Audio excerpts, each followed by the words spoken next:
வணக்கம். சில பதிவுக்கு முன்னால் அசைவ உணவு குறித்து ஒரு பேச்சு பேசியிருந்தோம். அந்த அசைவ உணவு குறித்து பேசும்போது நண்பர் ஒருவர் தனி செய்தியாக கொடுத்துருந்தார். அதாவது குழந்தைங்க சாப்பிட்றதுக்கு மாதிரி பெரியவங்க சாப்பிட்றதுக்கு, அதாவது ஆரோக்கியமாக இருக்கிறதுக்கு என்ன மாதிரி தினசரி வாழ்க்கையில் கடைபிடிக்கணும், நீங்கள் அது ஒரு வீடியோவாக போடுங்க அப்படிங்கிற மாதிரி கேட்டிருந்தார். அவருக்காகவே இதை உருவாக்கியிருக்கிறோம். இது எழுத்து வடிவில் 2013 என்னுடைய வலைதளத்திலும் சரி, என்னுடைய வெளியிட்ட புத்தகங்களிலும் சரி இது கொண்டு வந்தாலும், பேச்சு வடிவில் கட்டாயமாக இந்த காலகட்டத்தில் குழந்தைகளுக்கு ஆரோக்கியம் அப்படிங்கிற பெயரில் கோடி கோடியாக கொள்ளையடிக்கக்கூடிய பல நிறுவனங்கள், அந்த நிறுவனங்களிலிருந்து வெளிவரக்கூடிய பொருட்கள், அந்த பொருட்களை சாப்பிட்டா நிச்சயமாக ஆரோக்கியம் பெரிய அளவுக்கு நம்ம குழந்தைகளுக்கு வந்துக்கிட்டு இருக்கோம் அப்படிங்கிற நம்பிக்கிட்டு இருக்க தாய்மார்கள், பெற்றோர்கள், அவங்க அத்தனை பேரும் இதை நீங்கள் கேட்கணும். தனிப்பட்ட முறையில் காழ்ப்புணர்ச்சியோ அல்லது தனிப்பட்ட நிறுவனங்களை சங்கடப்படுத்துகிறதோ இதனுடைய நோக்கம் அல்ல. ஆனால் இப்போ இந்த கொரோனா காலத்திற்கு பின்பு ஆரோக்கியம் அப்படிங்கிற பேரில் எங்களுடைய ஐஸ்கிரீமை சாப்பிட்டா உங்களுக்கு இம்யூனிட்டி அதிகமாகுது அப்படிங்கிற அளவுக்குலாம் விளம்பரம் உண்மையிலே நாம் பைத்தியக்காரனா இல்லை விளம்பரம் தயார் பண்ணுறவன் பைத்தியக்காரனா அல்லது விளம்பரத்தை தயார் பண்ண சொன்னக்கூடிய நிறுவனம் பைத்தியக்கார நிறுவனமா அப்படின்னு புரியாத அளவுக்கு இந்தியாவில் விளம்பரங்கள் மூலமாக வரக்கூடிய அனைத்து பொருட்களுமே முட்டாள்களுக்காகவே உருவாக்கப்பட்டது அப்படிங்கிற மாதிரி தான் இருக்குது. அதற்கு பின்னால் இருக்கக்கூடிய அரசியலை நம்ம பின்னால் பார்ப்போம். ஒவ்வொரு குழந்தைங்களும் வளரும்போது ஒரு 3 வருஷத்துக்குள்ளே அவங்களுடைய உடல் அமைப்பு ஆரோக்கியம் எந்த அளவுக்கு இருக்கின்றதோ அதை அப்படியே படிப்படியாக ஒவ்வொரு 3 வயசாக கூட்டிகிட்டு வாங்க. அவங்க எந்த அளவுக்கு இருக்குதோ நிச்சயமாக அவங்க பள்ளிக்கூடம் போன பிறகு அவங்களுடைய தினசரி நடவடிக்கைகள் முழுமையாக மாறிடும். நீங்கள் சாப்பிட்றது, உடுத்துறது, உங்களோட உரையாடுறது ஒவ்வொரு காலகட்டத்திலையும் 3வது படிக்கிற குழந்தைக்கும் 5வது படிக்கிற குழந்தைக்கும் 8வது படிக்கிற பையனுக்கும் மொத்தமாக வித்தியாசம் மாறும். அப்போ ஆரோக்கியம் அப்படிங்கிறது நம்ம கொடுக்கக்கூடியது ஆரம்ப காலகட்டத்தில் ஆணிவேர் சரியாக இருந்துச்சுன்னா எவ்வளோ பெரிய மரமாக இருந்தாலும் புயல், மழை, வெள்ளம் அத்தனையும் தாண்டி கடந்து நிற்கும் அப்படின்னு சொல்கிறோம் பார்த்திங்களா. அதே மாதிரி நம்மளுடைய மனித வாழ்க்கையில் தொடக்கத்தில் நம்மளுடைய உடம்புக்கு எந்த அளவுக்கு ஆரோக்கியம் கொடுக்கின்றோமோ அந்த ஆரோக்கியம்தான் கடைசி வரையும் நம்மளை காப்பாற்றும் அப்படிங்கிறத நம்ம உறுதியாக நம்பணும். அதுவும் குறிப்பாக இந்த குழந்தைங்க விஷயத்தில் என்னுடைய வாழ்க்கையில் நாங்கள் தனிப்பட்ட முறையில் நிறைய விஷயங்களை கடைபிடித்து இன்றைக்கி என்னுடைய பொண்ணுங்கள்லாம் ஒரு 2-3 வருஷத்துக்கு ஒரு ட்ரிப்பு தான் ஒரு மருத்துவமனையோ அல்லது மருத்துவரை சந்திக்கக்கூடிய அளவுக்கு ஒரு தினசரி வாழ்க்கையில் நாங்கள் கடைபிடிக்கக்கூடிய விஷயங்களே அவங்களுக்கு ஆரோக்கியத்தையும் கொடுக்குது, பெரிய அளவுக்கு தொந்தரவு இல்லாத வாழ்க்கையும் எங்களுக்கு கொடுத்து அமைதியாக வாழ வச்சுட்ருக்கு. இந்த விஷயத்தை பொறுத்த வரைக்கும் பார்த்திங்கன்னா குழந்தைங்க பிறந்த உடனே ஒரு 3 மாதத்துக்கு பிறகு எங்கள் வீட்டில் குழந்தைங்க பிறக்கும்போது நாங்கள் பண்ணின சத்து மாவு அப்படிங்கிற ஒரு விஷயத்தை இந்த பேச்சில் உங்களுக்கு அறிமுகம் பண்ண விரும்புகிறேன். ஏன்னா நீங்கள் இன்றைக்கி ஒரு ஷாப்பிங் காம்ப்ளெக்ஸில் உள்ளே போயிட்டு அல்லது ஒரு சின்ன பெட்டி கடையிலேருந்து ஆரம்பித்து மளிகை கடையிலேருந்து ஆரம்பித்து நீங்கள் எங்கே போனாலும் குழந்தைகளுக்குன்னு சொல்லிட்டு இந்த சத்து மாவுங்கிறது ஒரு 100கணக்கான பிராண்டில் இறங்கிக்கிட்டே இருக்குது. அதில் சத்து இருக்குமா, சங்கடத்தை கொடுப்பாங்களா அப்படிங்கிறதெல்லாம் தெரியலை. அது உங்களுடைய சாய்ஸ். நீங்கள் அதை விரும்புனீங்கன்னா வாங்குங்க. ஆனால் இப்போ நான் சொல்கிறத செஞ்சு பாருங்கள். செஞ்சு பார்த்த பிறகு உங்களுடைய விஷயங்களை, கருத்துக்களை மறக்காமல் கீழே எழுதுங்க. ஏன்னா இதனுடைய நம்பகத்தன்மை எப்படி இருக்குதுன்னு சொல்லிவிட்டு இன்னும் ஒரு 4-5 மாதம் கழித்து பார்க்குறவங்களுக்கும் அது புரியும்.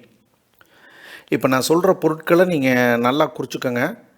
முந்திரி 100 கிராம், பாதாம் 100 கிராம், பிஸ்தா 100 கிராம், கோதுமை 1/4 கிலோ, ராகி 1/4 கிலோ, கம்பு 1/4 கிலோ, சோளம் 1/4 கிலோ, சிவப்பு அரிசி. நீங்கள் கடையில் போய் கேட்டிங்கன்னா சாதாரண அரிசியில் சிவப்பு அரிசினே தனியாக இருக்குது, அது ஒரு 1/4 கிலோ, பாசிப்பயிறு 1/4 கிலோ, நிலக்கடலை 1/4 கிலோ, பொட்டுக்கடலை 1/4 கிலோ, சிவப்பு பீன்ஸ் 1/4 கிலோ, சோயா 1/4 கிலோ. மொத்தம் எத்தனை பொருட்கள் வருது? 2, 4, 6, 8, 10, 12, 11 பொருட்கள் வருது. இந்த ஒவ்வொன்றையும் எடுத்து தனித்தனியாக வறுத்துக்கணும். வறுக்கும்போது நல்லா ஞாபகத்தில் வச்சுக்கோங்க, சோளத்தை கொஞ்சம் அதிகமாக வறுக்கணும், அதுக்கு டைம் அதிகம். அதே இது முந்திரி பருப்பு, பாதாம், பிஸ்தாலாம் வந்து லேசாக வறுத்திங்கனாவே போதும். அதனால் அந்தந்த பொருளுக்கு தகுந்த மாதிரி வறுத்து எடுத்து தனித்தனியாக வச்சுக்கணும். வச்சுட்டு மாவு அரைக்கிற எந்திரம் மிஷின் வச்சுருக்காங்க பார்த்தீங்களா, நேராக போயிட்டு இது எல்லாத்தையும் ஒன்றா போட்டு அவங்கள்ட்ட அரைச்சி வாங்கணும். ஆனால் நீங்கள் அங்கே போகும்போது இந்த மிளகா அரைச்சிக்கிட்டு இருப்பாங்க, மல்லி அரைச்சிக்கிட்டு இருப்பாங்க, அந்த அரிசி மாவு, ஈர மாவு அரைச்சிக்கிட்டு இருப்பாங்க. இந்த மாதிரிலாம் ஒரு குறிப்பிட்ட நேரத்தில் அவங்கள்ட்ட முன்னாடியே கேட்டு சுத்தமாக இருக்கிற நேரத்தில் ஆளுக வர்றதுக்கு முன்னாடியே போய் இது எல்லாமே ஒன்றா போட்டு அரைச்சிங்கன்னா நைஸ் மாவாக ஒரு தடவைக்கு 2 தடவை அல்லர் மிஷினில் போட்டு அடித்து இறக்கும்போது வந்து பார்த்திங்கன்னா நைஸ் மாமா வரும். அந்த நைஸ் மாவை வந்து கொஞ்சம் காய வச்சுட்டு அப்படியே டப்பாவில் போட்டு அடைச்சி நீங்கள் வச்சுருங்க. இது என்ன பண்ணணும் அப்படின்னா, இப்போ நீங்கள் வந்து கிட்டத்தட்ட வந்து பார்த்தீங்கன்னா, இது இப்போ நான் சொன்ன பட்ஜெட் வந்து இன்றைக்கி லெவலில் வந்து ஒரு 450லேருந்து 650 ரூபா வரும் இந்திய மதிப்பில். வெளிநாட்டில் இருக்கிறவங்களுக்கும் நிச்சயமாக இந்த பொருட்கள் வாங்க முடியும்.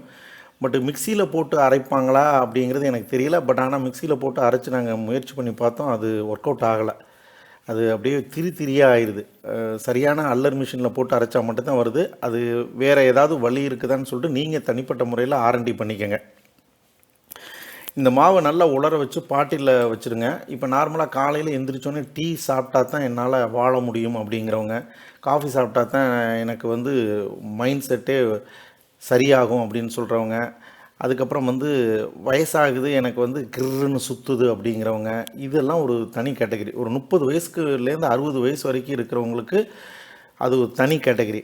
ஆனால் இந்த குழந்தைங்க பிறந்த உடனே ஒரு 3 மாதம் 4 மாதம் கழிந்த பிறகு அந்த குழந்தை வந்து ஒரு ஆரோக்கியம் இல்லாமல் இருக்கிறது, எதுக்கு எடுத்தாலும் மருத்துவமனைக்கு தூக்கிக்கிட்டு ஓடுறது, சின்ன காய்ச்சல் வந்தாலும் உடனே அந்த குழந்தைய பாடாப்படுத்துறது, அதாவது என்னென்னா எதிர்ப்பு சக்தி குறைவாக இருக்கக்கூடிய குழந்தைகள்.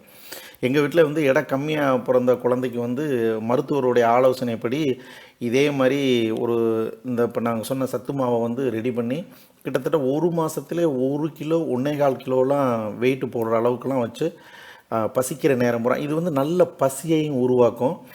உங்களுக்கு நீங்கள் வந்து இந்த ஆரோக்கியம் அப்படிங்கிற விஷயத்தில் எதெல்லாம் தேவை அப்படிங்கிற இந்த சத்தூட்ட நிபுணர்கள் அவங்கெல்லாம் சொல்கிறாங்களோ அந்த மாதிரி உள்ள எல்லா சமாச்சாரமும் இதுக்குள்ளே இருக்குது. அதனால் வந்து பார்த்திங்கன்னா நாங்கள் உருவாக்குனது எங்களுடைய குழந்தைகளுக்காக அது 100% வெற்றிகரமாக இருந்தது. ரைட்டு.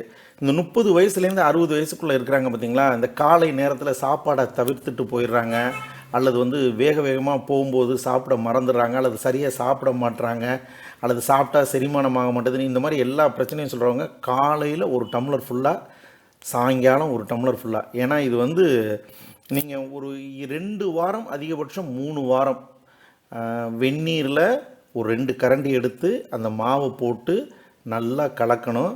அல்லது வெந்நீரை கொதிக்க வச்சு இந்த மாவு எவ்வளவு தேவை, 2 பேர்னா 2 பேருக்கு ஒரு 4 கரண்டி ஸ்பூன் போட்டு கொதிக்கணும். கட்டாயமாக ஜீனி சேர்க்காதீர்கள். நாட்டு சர்க்கரை இருந்துச்சுன்னா அல்லது சர்க்கரை வடிவில் என்ன எது இருந்தாலும் சரி அதை போட்டுக்கோங்க. உங்களுக்கு தேவையான அளவு. நல்லா கட்டியாக பற்றக்கூடாது. அதுக்கு தகுந்த மாதிரி ஸ்பூன் வச்சு நல்லா கலக்கிக்கிட்டே இருங்க. அப்போ வந்து பார்த்திங்கன்னா நீங்கள் கொஞ்சம் காய வச்ச பிறகு நீங்கள் குடிச்சு பார்த்தீங்கன்னு வைங்களேன், உங்களுக்கு 1 வாரம் 2 வாரம் முழுசாக குடிங்க. கரெக்டாக ஒரு 30 நாள் குடிச்சிட்டு பாருங்கள். உங்களுடைய மனநலமும் உடல் நலமும் எவ்வளவு மாற்றமாயிருக்குது அப்படிங்கிறத நீங்கள் உணர்வீங்க. அதுபோக பிராண்டட் ஐட்டம் சொல்லிட்டு சத்து மாவு, இந்த குழந்தைங்களுக்கு மருத்துவர்கள் எழுதி குடிக்கக்கூடிய விஷயங்கள் இதெல்லாம் வாங்கிறதுக்காக உங்களுடைய மாதாந்திர பட்ஜெட்டுன்னு சொல்லிட்டு ஒரு தொகை செலவழிச்சுக்கிட்டு இருப்பீங்க. அந்த தொகை செலவழித்து அந்த குழந்தைங்களுக்கு என்ன ஆரோக்கியம் கிடைச்சது அப்படிங்கிறத விட அந்த தொகையும் நின்று போயிடும். உங்கள் குழந்தைங்களுக்கு பம்பர் லாட்ரி மாதிரி நம்ப முடியாத அளவுக்கு ஆரோக்கியம் வரும். அதுபோக உங்கள் வீட்டில் மனைவி, மகள்கள் அல்லது காலேஜ் போகக்கூடிய பசங்க அல்லது நீங்கள் எல்லாருமே சேர்ந்து இதை குடிக்கும்போது மருத்துவமனைக்கு செல்ல வேண்டிய அவசியம் இருக்காது. முக்கியமாக முயற்சி பண்ணி பாருங்கள். இதை குறித்த தகவல் இருந்துச்சுன்னா கமெண்ட்ஸ் பாக்ஸில் போடுங்க. நன்றி, வணக்கம்.